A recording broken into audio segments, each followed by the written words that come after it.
Lupain dulu deh pertempuran yang biasa kita lihat di film. Hari ini kita bakal masuk ke sebuah medan perang yang nggak kelihatan, tapi dampaknya, wah, nyata banget. Selamat datang di pembahasan soal perang siber di Indonesia. Sadar nggak sih, di balik layar handphone dan laptop kita, ada perang digital yang terjadi setiap detik. Ini adalah pertempuran senyap yang ngancam semua hal, mulai dari data pribadi kita, layanan publik, sampai ke keamanan negara. Dan ini bukan lagi sekedar teori atau cerita bohongan. Masih ingat kan hebohnya kasus Bank Syariah Indonesia yang tiba-tiba lumpuh total? Itu bukan sekedar gangguan teknis biasa loh. Itu adalah serangan ransomware canggih dari Lockbit 3.0 yang bikin jutaan nasabah panik. Dan polanya terus berlanjut. Cuma setahun setelahnya, giliran pusat data nasional yang kena. Dampaknya, kekacauan di mana-mana. Layanan pemerintah berhenti, antrian di imigrasi bandara jadi panjang banget. Jelas ini bukan kebetulan, ini adalah serangan yang terkoordinasi. Oke, sekarang mari kita lihat angkanya. Biar kita semua kebayang, seberapa besar sih skala ancaman siber yang lagi mengepung Indonesia saat ini? Coba deh lihat data ini. Target utamanya jelas banget, administrasi publik. Hampir 35% serangan itu ngincer data pemerintah. Artinya apa? Ini bukan lagi soal nyuri data biasa, ini serangan langsung ke jantung kepercayaan publik dan keamanan nasional kita. Sektor pendidikan dan keuangan juga jadi incaran empuk.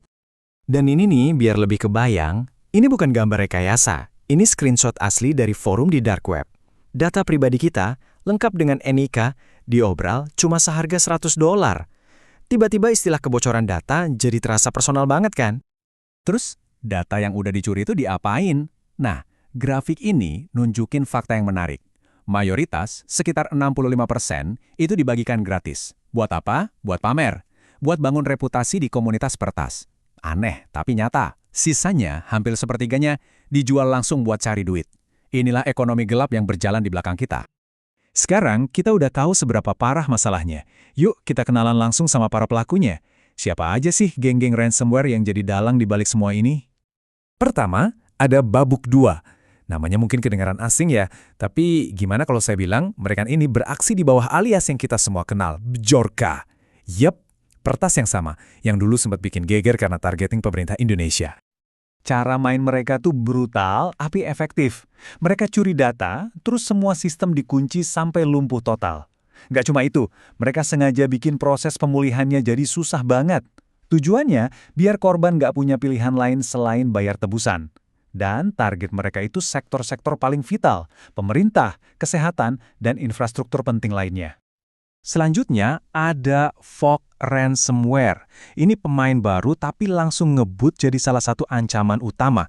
Kayak yang bisa kalian lihat di sini, salah satu kartu nama mereka adalah dengan bangganya membocorkan kode sumber milik perusahaan IT besar di Indonesia. Metode mereka ini lebih licik. Mereka nggak dobrak pintu dari luar. Mereka masuk diam-diam pakai kunci curian, misalnya akun VPN karyawan. Begitu udah di dalam, mereka bisa bergerak leluasa kayak hantu di dalam jaringan. Incaran utamanya adalah sektor pendidikan dan teknologi. Dan tentunya, kita nggak bisa ngelewatin nama besar ini, Lockbit 3.0. Mereka ini bukan cuma geng biasa, anggap aja mereka ini semacam perusahaan kejahatan siber yang super terorganisir.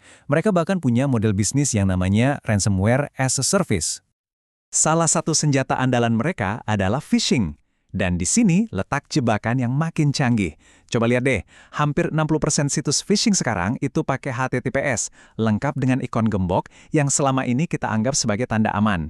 Jadi ingat baik-baik ya, logo gembok hijau itu bukan lagi jaminan 100% aman. Oke, kita udah lihat gempuran dari berbagai sisi. Ancamannya nyata banget. Nah, pertanyaan paling pentingnya sekarang, apa yang Indonesia lakukan untuk melawan balik? Yuk kita bedah strateginya. Sekarang, kita beralih ke sisi pertahanan. Ini bukan lagi soal bertahan pasif, tapi tentang sebuah serangan balik nasional yang terorganisir. Di garda terdepan pertahanan cyber kita, ada Badan Cyber dan Sandi Negara, atau yang lebih kita kenal sebagai BSSN. Merekalah lembaga yang ditugaskan untuk menjadi komando utama dalam perang ini. Dan mereka nggak bergerak tanpa rencana. Panduan mereka tertuang dalam sebuah dokumen yang disebut Renstra BSN 2025-2029. Anggap aja ini adalah playbook atau cetak biru pertahanan digital Indonesia untuk 5 tahun ke depan. Rencananya ini disusun rapi banget, langkah demi langkah. Pertama, tentukan dulu visi dan tujuannya mau kemana. Kedua, bangun aturan main dan regulasi yang kuat. Dan yang ketiga, baru deh definisikan target kinerjanya apa aja dan butuh dana berapa. Sangat terstruktur. Sebagai penutup, mari kita lihat gambaran yang lebih besar lagi. Karena pertarungan siber di Indonesia ini bukan terjadi di ruang hampa. Ini adalah bagian dari sebuah pertaruhan global yang nilainya luar biasa besar.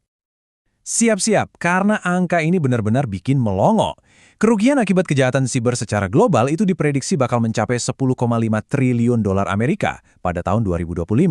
Ini bukan lagi ancaman digital, ini udah jadi ancaman ekonomi dunia. Dan tantangannya bukan cuma soal uang. Di saat yang sama, dunia saat ini kekurangan 3,5 juta profesional di bidang keamanan siber. Ini membuktikan kalau perang ini nggak cuma dimenangkan pakai teknologi, tapi juga oleh manusia, oleh talenta-talenta hebat. Nah, ini semua membawa kita ke satu pertanyaan besar buat masa depan. Seiring dunia digital yang terus meluas tanpa batas, apakah kita ini ditakdirkan untuk terus-menerus berada dalam perlombaan tanpa akhir antara inovasi pertahanan dan kecanggihan infiltrasi?